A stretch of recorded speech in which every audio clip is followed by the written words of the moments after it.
What is up, guys? This is Cody with F is for Fanatic, and we are back at it with the live call in show. You guys want to be on, the link is in the description. If you have problems with it, let me know in the comments below, and we'll get you on here and talk a little college football. So before we get some people on, there's a couple things I wanted to talk about. First of all, is um, the expansion and kind of movement of conferences. Uh, it was posted yesterday on Twitter that FSU kind of is wanting out of the ACC. I don't know where they're going to go. I can't imagine that they'll go to the SEC. Uh, I just don't. I don't see it for them doing that. Maybe the Big Ten, but logistically, it doesn't make a lot of sense having to fly up to Maryland and Pennsylvania and all that. I don't see. I don't see why they wouldn't stay in the ACC. I get money, but right now they are the premier school besides Clemson in the ACC. So we know Miami's not. That place is a dumpster fire. So don't worry about them. So yeah, it was kind of interesting to see that. I don't know if it's kind of a ploy to maybe threaten the ACC so they can get some more money out of the TV contract deals, or maybe stop playing on like Thursday or Friday nights, like high school kids. Uh, So there is that. Maybe they want to be the premier game. Usually it's Clemson for the ACC. So maybe they're threatening they're going to leave just because they want to be the premier game, which you can't blame them. I get it. They play LSU week 1, so that's going to be a night game, and that's going to be kind of premier spotlight for them. So they're loaded up with talent this year. I just can't see them moving from the ACC, but we'll see. Second thing, playoff expansions, 12 teams, and this kind of goes back into into FSU staying in the ACC. Why they should. You can't have all the teams from the SEC making the playoffs, obviously. So there is that. I think they're moving to 12 teams, is what it is. So I don't know. I think it's a better shoe in for them if they stay in the ACC. They can obviously win it or get in with a good record. If they go to the SEC, I think they're gonna get mixed up in the grinder like Florida does, and Kentucky and some of the other teams. Georgia's going to be on top. Bama's going to be on top for a while. So that's one thing. Third thing I wanted to talk about, the new hire, the defensive coordinator, Mr. Armstrong. So I am going to have a complete video on him. It's just going to be dedicated to him and kind of his style. I've been watching some of the Southern Miss games just to see his style of play. It's very aggressive. He likes to run man to man on the outside with his corners. He trusts the corners, and he's bringing heat from somewhere. One of the three linebackers is going to blitz almost every play. So it's kind of nice to see that compared to what we had the past couple previous years with obviously Third and Grantham and then Patrick Toney playing so far off the ball. I never really understood that. So we got that out of the way. If you guys want to call in, go ahead, hit the link, and I'll bring you in here and we can talk whatever you want to talk about college football. Just keep it PG-13. Don't get me kicked off YouTube. I'd appreciate that. So anyway, yeah, the new DC, he runs a 4-3 front, and the defensive line is always doing something. They're always doing a twist or a stunt to open up those gaps for the linebackers. The linebackers have very, very good running back integrity, as in if the running back is going off into the flat or if he's going to stay in to help protect for the quarterback. They seem like they don't blow any coverages really to speak of. And I'm watching the whole game. And the reason I'm doing that is because like the first game I watched was the Liberty game, and the couple scoring drives they had, it was because the offense left them in a bad position, uh, field wise. They were, inside the 30 when they took over.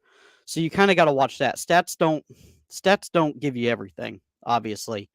Stats are black and white, but they don't tell you, hey, they just scored. The reason they scored is because they had the ball inside the 25 because of a fumble or something like that. So I'm keeping all the track of that. I saw a lot of pressure. The first game they had 3 sacks, I believe. So that's something good for Florida fans to hear too, is actually getting to the quarterback and sacking them. Unlike the Florida State game where Jordan Travis had guys hanging off of him and we just couldn't bring him down. Also, the tackling on that team was very, very good. And we've kind of talked about that uh, before on this channel about how the tackling has gotten pretty watered down because they just don't do a whole lot of live tackling anymore just for player safety. And I get it, but they do it in high school, they do it in Pop Warner, and then all of a sudden you get to college and you don't have to live tackle in college for practice. It's just kind of crazy. You can't get good at stuff going half speed or not doing it at all. So there is that. The the one thing I did see that kinda concerned me a little bit, and it's really just kind of a play calling thing, because he blitzes so much, and there is a difference between run blitzes and pass blitzes. He did kinda get eaten up on a couple of run blitzes where, obviously called it to one side and the ball went to the other side. You're gonna have that. That's that's just the nature of the game when you're calling a game. So he got bit on those a couple times, but it's not like Florida and the LSU game where they ran for, the running back didn't have a 100-yard game all year, and then he looked like a Heisman candidate winner, running all over the field for like 400 yards. It wasn't that. It was just something that I saw. Their alignment is always very good. They're always in position. They are always they're always ready for the offense to snap the ball, which is another thing that is kind of nice. The past couple of years, we really haven't been able to get the play in for some reason. I don't understand that, especially under Grantham. I did not get that. You can't get the play in. Like, come on, guys. So that I didn't see really any of that. No penalties that I saw that were. They had one not personal foul, PI call. It was 50-50. It looked like maybe the quarterback got his head around a little late. It was a very, very well thrown ball. Um, the ball was just at a spot to where the receiver kind of stopped in his tracks and the cornerback kind of ran him over. It couldn't get his head around to find the ball. He had both arms out trying to basically shield the wide receiver from getting to the ball, but is what is. I'll take one of those every now and then. It's not that big a deal. No false starts that I saw. So, much improved defense for that Southern Miss defense that obviously we are gonna give him better players um to essentially coach up, which is nice. Southern Miss does not recruit very well. Okay. It's a tough place. That place is really tough to recruit. And here's the reason why. Southern Miss is in Hattiesburg. Hattiesburg has nothing. It's not a giant college campus. There's nothing to do. It's kind of in Podunk, Mississippi. The only thing big there is Brett Favre's mansion. He lives in Hattiesburg. He's an alum from there. So I've been to Hattiesburg 100 times. My family lives down in Mississippi, Louisiana. So here's the problem with Southern Miss is it's kind of like the South Florida of Mississippi. Okay, you have the two predominant schools, Old Miss. You have Mississippi State. They're going to recruit that state very well. You have Louisiana going in there, LSU, going in there and picking kids they want to get out of Mississippi. And Mississippi is not like Florida or Texas. It's not a giant talent wealth. So you're getting what the leftovers of everybody else. Oh, and you got Bama, Bama and Auburn just right next door. They'll they'll come to Mississippi and get a top, if there's a top 50, top 75 player, they'll yank them right out of Mississippi.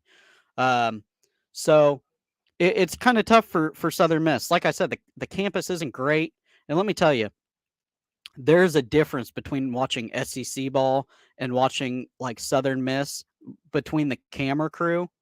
So I'm watching on YouTube, obviously, but the camera crew for like 30 seconds, I was watching a guy eat popcorn. They got like ESPN has like the JV, like the guys um, that took film in college, and they are essentially like, oh yeah, just get on out there. You get to be on. You get to be on.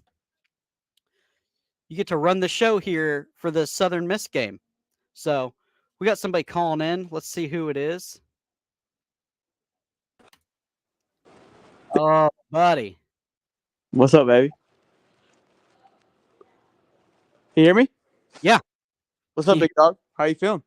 Oh, good, man. I was a little late. What were we talking about? I heard you talking about Ole Miss, LSU.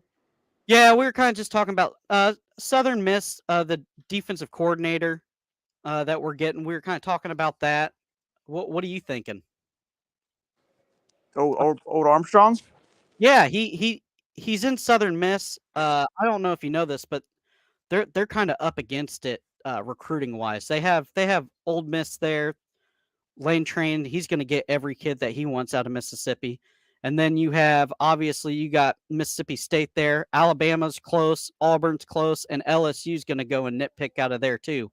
So the talent that he had to kind of coach up and what he did was pretty impressive, if you ask me. I mean, not to mention Southern Miss is obviously a Tyner school. Like their number one, their best recruit was a 3-star. I mean, I don't know if Lane Train is a good example. He don't recruit, but yeah, I mean he's in a pit for sure. And look, I mean he's gonna have that same issue going to Florida as well. But I think having top 10 stats for sacking, I believe he was. Ty mentioned it yesterday. Again, stats I don't really have too much on, but for having top 10 stats with not premier recruiting classes is definitely something impressive. What was their nickname? Do you know what the nickname was for that defense? The Nasty Bunch? Yeah, the Nasty Bunch. I mean, to get a nickname like that, like you said, with the limited amount of talent, and this is what we kind of talked on the show yesterday with recruiting and just stars and what exactly that means. The skill gap from 1 to 250 is there's a gap. Don't get it twisted. But if you can get those guys to understand their system and understand their role and shrink the field, that's definitely important. Also, too, that the head coach came out last year and said this is not going to be a good defense, guys, before the season. Southern missed it. Yeah, he's like, guys, this is not going to be what it was because he kind of for year one he had a pretty good defense, and he was like, year two, I guess they lost some players. They're like, he's like, look, this is kind of, we didn't think it was going to be this good last year, and then they show up again. I mean, the guy just dials it up. The only complaint I have is he missed on a couple run blitzes, but you're going to have that call in a game. You know what I mean? He dialed one up that they ran it to the outside sweep to the left, and he had the blitz coming on to the right. So you're going to have that, though, call in a game. It is what it is. Sure. No, I'm excited. I think even Ty, who's a Bama fan, he was in agreement that he thinks we got something special just due to, Saban obviously wanted him for a linebacker coach for a reason. So, and I saw a few people thinking that like it was kind of going to be a small transition. He comes in as a middle linebacker coach, and then eventually transitions anyways. Yeah. Also, too, to just get him out of Alabama anyways kind of shows you, kind of the pull that Billy has, and he's worked for Billy before. So that, again, everybody has said good things about. I mean, I haven't seen one bad thing about Billy Napier yet from a prior coach. They all love him, and to pick him from Alabama, that he's probably getting paid pretty well. You know what I mean? Yeah, I think the stature of coming from middle linebacker coach to being the DC is is a big pull. Well, right? I mean, you get to go elsewhere and get promoted essentially, and get to showcase your talent. I think he understood going. And again, this is where people were kind of trying to give Patrick Toney and those guys kind of some shit because they're going to Arizona not as a defensive coordinator. I believe he's going as a middle linebacker coach as well Mm-hmm. to Arizona. And it's like, oh, he's taking a downgrade. Well, no, you understand. Sometimes you got to take a step back to go work to for the long run, make that longer stride. And I think that's where he was doing when we went to Alabama, understanding like, look, I got to take a step back, go be a middle linebacker, but get underneath Nick Saban, get to see how he operates. But I think he also has to look when Billy reached out, notices, look, I think it's a compliment to what Billy's able to do. I think he respects what Billy can do and understands like I get to go and be a DC still and not have to take a step back. So there's a lot of pressure there too, man. You got to understand these guys are taking risks. Billy was offered the job to be a head coach of South Carolina, I believe. I'm on Auburn too, I think. Yeah, he was offered a couple jobs before, but he said no. He wanted to wait, right? He wanted an opportunity to I think either pick the right school or make sure that he was ready. And so I think if Armstrong was underneath Billy, I think he would have the same mindset as my point. So Armstrong taking that role at Florida, it's not. It kind of speaks volumes again into who he is. Not just he's just trying to take the next best thing. He believes he's ready for it, and so that should excite us as well as Florida fans. Well, and I mean, Billy Napier's hit on all the coaches so far. There hasn't been one coach that's been terrible so far. And it's funny. I think people would have say otherwise. I think there isn't enough data to sit behind. I don't think there's enough data behind any of them really to say one way or the other. I think there's because again, people are still kind of on the fence of Billy, so it's hard for you know what I mean. So it's hard to really have to take him on anybody. Well, also too, that defense was bad under Grantham, and it was bad under Patrick Toney. It's not if you're bad under two regimes, it's the mix of players you got. I'm sorry, it just is. I'm not saying there's not guys that are gonna go to an NFL, get into a good scheme, and ball out. I'm not saying that all those guys are trash. All I'm saying is it obviously didn't work in Florida for a reason, under two different regimes. Yeah, I think and it was the same stuff. It was blown coverage, not aligning up, not transitioning off players into the zone when they run a zone. It was the same stuff. How many times in the last 3 years have we seen wide receivers streaking across the field wide open? And then sometimes the quarterback missed them and we're like, "Oh God, thank God." You know what I mean? Yeah, it was more of like we got it was more of luck than us making a big stop. Yeah, look, I think to put it on the players, yes and no. I think putting those guys into the right place is a big thing.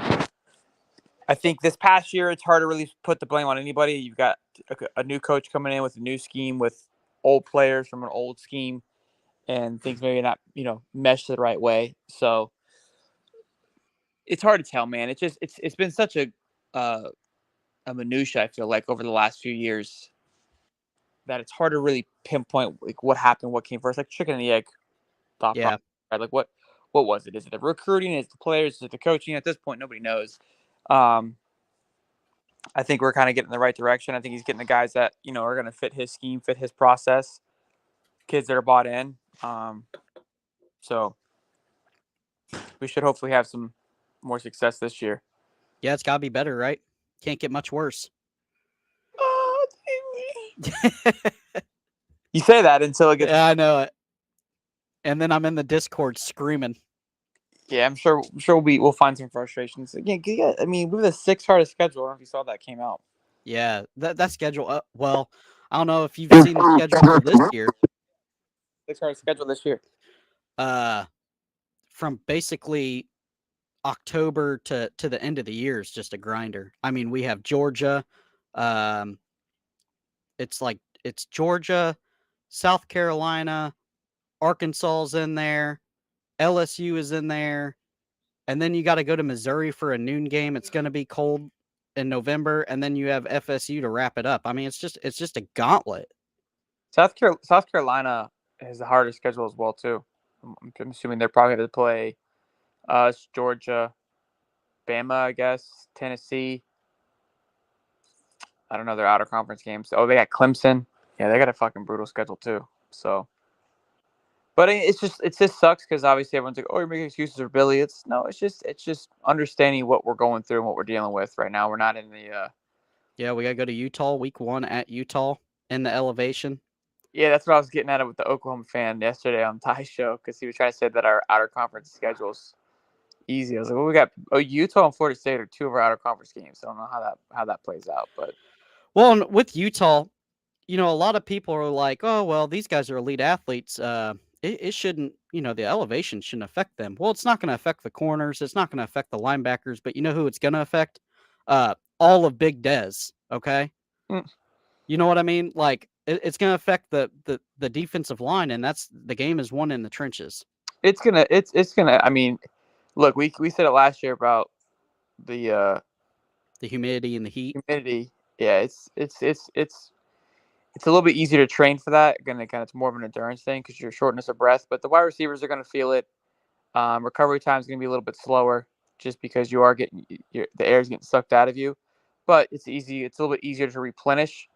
Again, what I kept saying about the humidity. It's not about being hydrated or practicing in the heat. It's when it sucks the hydration out of you. You don't really realize it until it's too late and you're cramping up. Yeah.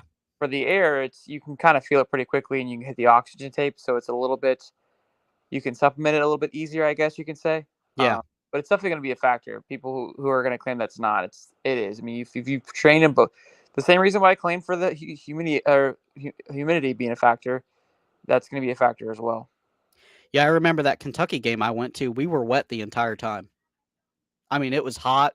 It was muggy. It rained. Oh, Then yeah. the sun came out. Oh my God, it was miserable. Yeah, you're from up north. You don't really feel it that much. No. Yeah, it's miserable, especially when it rains, dude. So you can't even breathe. You just feel like it sucks just punches you in the chest. Like and then you get that stadium packed with 90,000 fans, and it's hot. The lights are on. All that stuff just adds heat in that place. And we were lower level. I mean, that was a night game too, right? Yeah, it was a night game. Yeah. But man, you talk about if it was noon, that's not wouldn't have made it. Something fun to go watch. Yeah, it's not. That's why LSU does a lot of night games too. It's miserable down there. Oh yeah, killing your people, your own people. What games you going to this year? I honestly don't know it, man. I gotta get that figured out. Utah obviously is a big one on the list. Florida State probably just because it's in Gainesville. Going to the games to me is not as appealing as people may think it is. I enjoy watching it like we do and being able to stream it and being in my comfortable home. You see the game better. Obviously, going into the Swamp is something special and being able there, especially if winning at the Swamp is something special. But I don't know, I like being around my friends and family during the games. That's kind of something I've always done. So when I mean by going to the games, I'll probably go and tailgate and make content and go live and do that stuff. That stuff I eat up and then leave like I did last year. Like honestly, I going to my aunt and uncle's house and being with them and watching the game with them was a blast, and just tailgate beforehand with everybody, like that was kind of like the ideal situation. So yeah, and it's close, right? Yeah, it's 5 minutes from the house. There's no traffic when we're leaving, right? Because everybody's coming in. So yeah, we'll see. I know a lot of people wanted to go with us last year, and I got asked almost. I got tickets almost every game, which is kind of crazy to think about. Like I remember back when I was growing up, like trying to get tickets to a Gator game was fighting tooth and nail to get them. And then this year, always wanting to go, and we got a ticket almost every game. People are like, "Hey, I got a ticket. You want it?" And it's like, no, I can't. All right, we got Pablo waiting in here. I can drop. Yeah. Sorry about that, guys. I can't believe that just happened.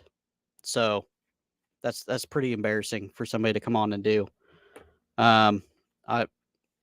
That's frustrating.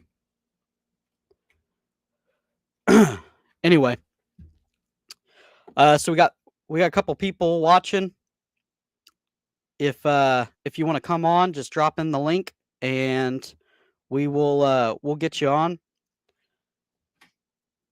Next, I'm going to start talking about a little bit about Mertz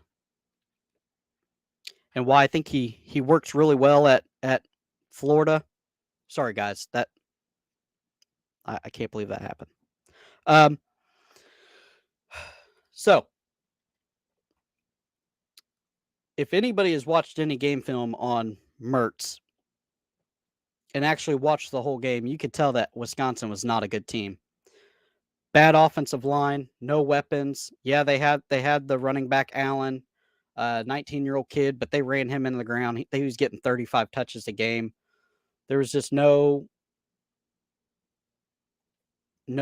offensive um, play calling ability to where they were mixing it up, um, and that really hurts a quarterback when you run the ball 15 times, and then all of a sudden, it's 3rd and long, and you're asking them to pass with no real great wide receivers. They had one good tight end 2 years ago. He went to the draft, and they never replaced him. Paul Chris gets fired in the middle of the season. I think Mertz has had like 3 different quarterback coaches also, so that makes a difference. So there is that.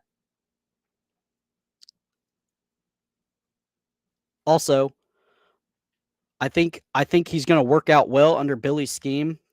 He's not a statue back there. What people say, he can run the ball. I saw him scramble several times and pick up first downs. Now he's not Anthony Richardson. He's not going to rip off a 70-yarder. That's just not him. That's not his athletic ability. He's got beautiful touch on the ball. He can drop it in the bucket. Uh, he can make any pass. So, and it's got to work for him. If it doesn't work, he's going to be essentially selling insurance. This move to Florida is going to save his career in NFL draft stock. So because he has no draft stock now. I mean, he's not even unfortunately a guy that you pick up for the practice squad because he just doesn't have any really great consistent game film.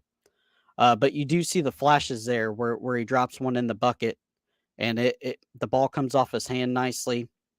So I think he really works out. Plus, we got the two backs in ETN and Montreal Johnson. They'll be 1,000-yard backs this year, so that takes a lot of pressure off of him. He bootlegs out well for play action. He's very accurate. He's got Ricky Pearsall as a weapon in the slot, and he's not gonna break Pearsall's hands with a 100-mile-an-hour fastball like AR was doing last year. So Pearsall, he'll come back healthy. I guess he was dealing with a nagging injury I saw during his interview a couple weeks ago with High Top. He had a boot on, I believe. So he said he's going to be 100% ready to go, which he wasn't last year. So I can't wait to see Pearsall 100% behind a guy that can get him the ball in the slant better than what Richardson did. Also, I think he reads the defense a little bit better than what Anthony does. I think he just has more game experience than what Anthony does.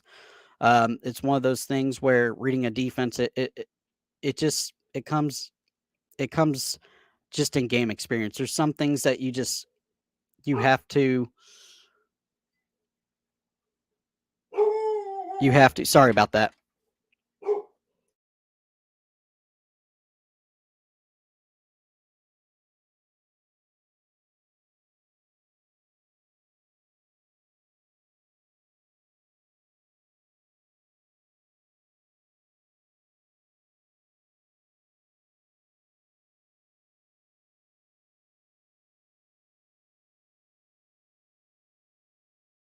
Sorry about that. Dogs were going haywire. Anyway, so where was I at? Oh, Mertz. So we I think it works out better with Mertz. Mertz has 2 years of eligibility also. So there is that. We will I think it's a good buffer for Lagway. You don't want to push Lagway in right away. So it's a good transition guy. He's got experience. He's won some games. He's lost some games. He's made great throws. He's made bad throws. But his flashes are really nice when it does show up on the field. Also, he was affected by COVID. He was out for like I think 5 weeks or 6 weeks. He had long haulers COVID, and it really the season before that, it really affected him bad. So he kind of really um, kind of just never recovered that season fully. So there is that, which I mean, there's athletes that have had that problem even in the NFL. So it affects everybody differently. Next topic we're going to go to is wide receiver coach. Obviously, ours goes to um, the NFL. And so there's been mumblings about a couple guys. I think um, I think that we got to get a guy in that position. I kind of don't want a super young guy. I want a guy that has recruited well already there. Maybe a guy that from like a past Ohio State stop where they've proven to have elite wide receivers or something like that. That is a coach that I kind of want a little bit experience. And Billy's gotten young on a lot of guys, except for the cornerback coach, Raymond, who's actually taken over the whole DB room. He's taken over cornerback and safety, which I like that because he's a heck of a DB coach. But yeah, for a wide receiver coach, I want a guy that's done it already and has a proven record. I kind of don't want a guy that's fresh. Um, we just you can't have all young guys on a coaching roster. You gotta have a nice little mixed bag there. So also with that being said, um, Billy is a proven wide receiver coach himself. So he definitely. I know he's got his hand on everything, which can sometimes be bad. Um, but I think he'll get a guy. Um, he's proven that all of his coaching hires have been good so far. So I expect a hire coming soon. I mean, within this week, I would assume, just with recruiting and after spring practice is right around the corner. You got to have a wide receiver coach by then. So I think Monday something will pop. We'll have somebody, if not later today or Sunday. But yeah, I expect it coming soon. So, and I expect it to be a good hire. Billy's shown if that's one thing he can do is he can hire some pretty good coaches. If nobody wants to call in, we're gonna wrap this thing up here in about 5 minutes. Um, if you want to call in and we can talk, it doesn't have to be Florida ball. We can talk FSU or whoever, Miami. It don't matter. Oklahoma. I don't care. I'm just a college football junkie. So um, we'll have a 5 minute. If nobody calls in, we'll end this thing. And I don't want to keep you guys on too long. See, we got a couple people that are in watching right now. So yeah, go ahead, call in, and we'll chit chat some college football. Another thing I was kind of looking at, tight end coach. There really hasn't been any rumblings on that. It's kind of surprising too. With recruiting and spring practice, you got to have a tight end coach. I kind of see like a dual hire same day type deal where Billy's just gonna get two guys at the same time and just end it in the coaching searches. Then I haven't heard any rumblings on tight end coach. There's been more rumblings on wide receiver coach, and it's kind of surprising because when Patrick Toney left, we had Armstrong lined up. It was like instantly. It was like Patrick Toney left. Okay, we have our guy already. Um, within I think 30 minutes of him, Patrick Toney saying that he was going to leave, we already had the announcement that Armstrong was leaving Alabama. But it's not odd, but it's one of those things where it's we really haven't heard anything um, from from the wide receiver and tight end vacancies. So I'm sure Billy's got something cooking, but we'll see there. Let's see. So I think that's gonna do it. If anybody wants to call in, it's kind of last chance here, last call. So I've kind of ran through my topics. If you guys want to call in, we'll get you on. If not, then we'll end this thing in about a minute. I appreciate everybody that watched today. I appreciate Shelton from High Top coming on and talking with me. That guy's busy all the time. He never stops. So just getting 5 minutes of his time is a blessing for us in this channel. So, like I said, I did a facelift of the channel, so you don't have to watch the ugly StreamYard logos. So tell me what you guys think about that. If you like it, if it's too much, if I need to cut some stuff out of the banner here, let me know. And please always like, subscribe, like always, comment. It lets me know that I'm doing a good job. Even if you don't like something, leave a comment, because we're pretty new at this. This channel's only been going for about 3 weeks. We hit 1,200 views this last week, so that's a pretty big thing for us. Being so new, 1,200 views is big. Plus, we have views on Twitter too. I'm going to start leaning off that a little bit and trying to get people to come to YouTube, but there's that. So we're going to wrap it up here. I appreciate everybody coming on, and